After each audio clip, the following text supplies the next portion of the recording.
Example say, listen, I want to meet my Chinese friend on Thursday.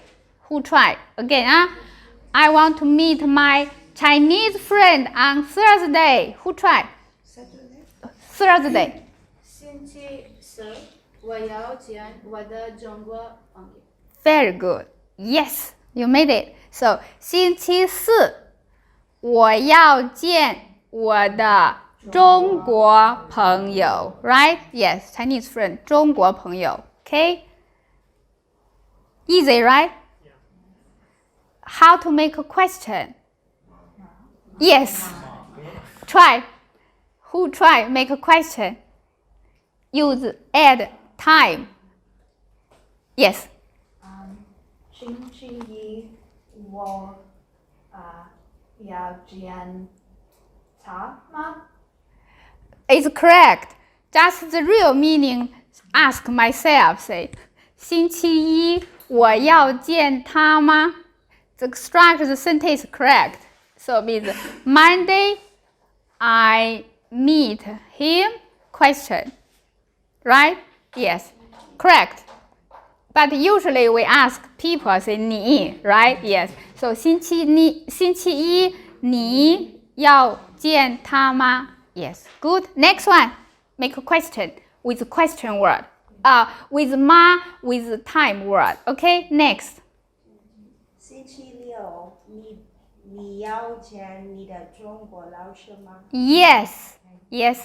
So 星期六你要见你的中国老师吗？ Your Chinese teacher. Next. With yes, yes. 星期二你吃什么？吃。是呀。Again. 星期二你吃什么？ Good. 星期二你吃什么？ Because she used question word. Very good. Look.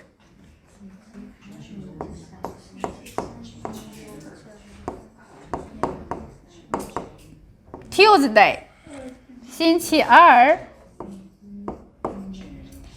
你吃 or 你要吃 doesn't matter. 你要吃 you want to eat or you eat 什么 Very good.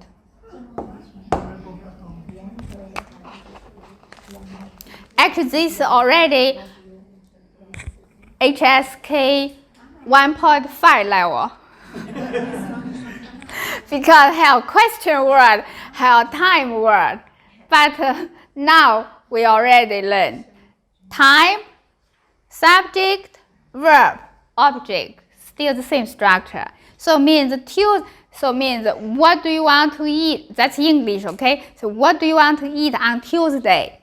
That's why I say when we speak Chinese, don't translate. Use picture because always the same. So time first. 星期二 people 你 verb 要吃什么 Yes. So use picture speak Chinese. Very good. Okay, next one. 星期天你要不要见你的女朋友吗？ No ma, because you use 见不见 Again. 星期天你要不要你的女朋友？你要不要见 Again. 星期天 Yes. 你要不要 见 Yeah. 你的女朋友？ Now good. Yes. Nice question. Now nice sentence. Look. So time first. 星期天 what? 星期天你要不要见你的女朋友 So it means Sunday you want meet your girlfriend because it's ma, right? So he didn't use ma grammar. He used 要不要 right? Yes. Very good. Okay, one more. 星期三早上我见我的朋友。 Good. He also combined with 早上 Look, he said 星期三见我的朋友。Very good. Well done, everyone. This is not like only 5th class or 6th class. This is already 1.5 level. Okay, HSK 1.5 level. Okay, so but you understand, everyone? Yes, important. You follow my structure. So when speak Chinese, don't translate. If you translate English, it's a disaster. You know, it's always difficult. So use the picture. You follow my structure. For example, no matter what happened, time first. And then people do something, object. That's why time, for example, 星期六 or 星期天 what?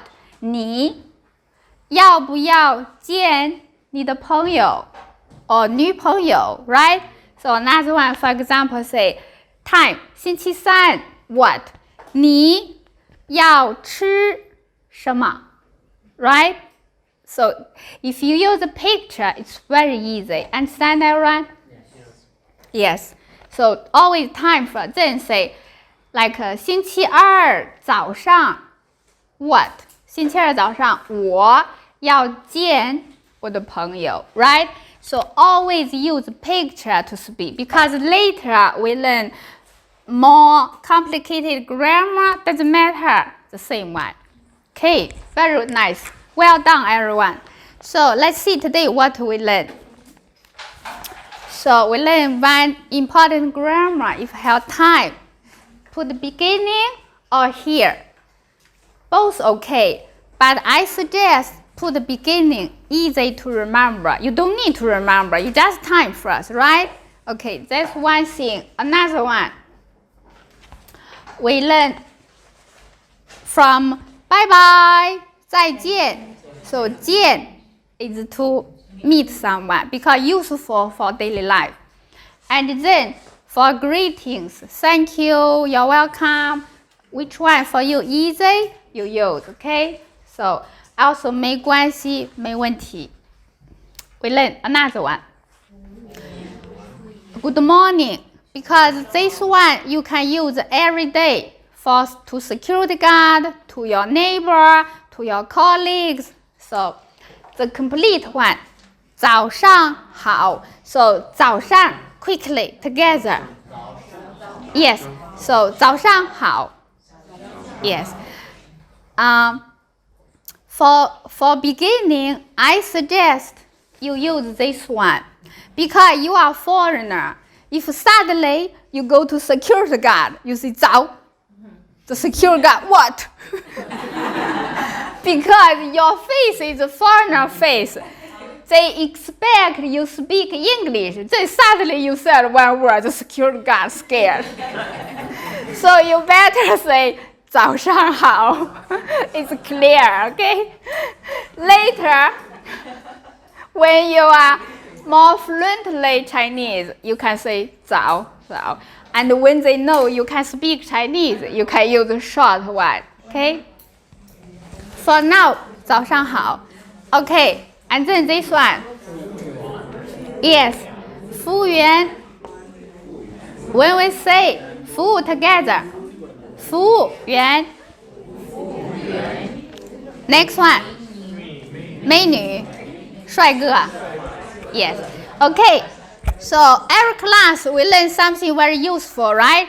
So now what we have learned, I hope when you go out you can try to use, okay? Thank you everyone.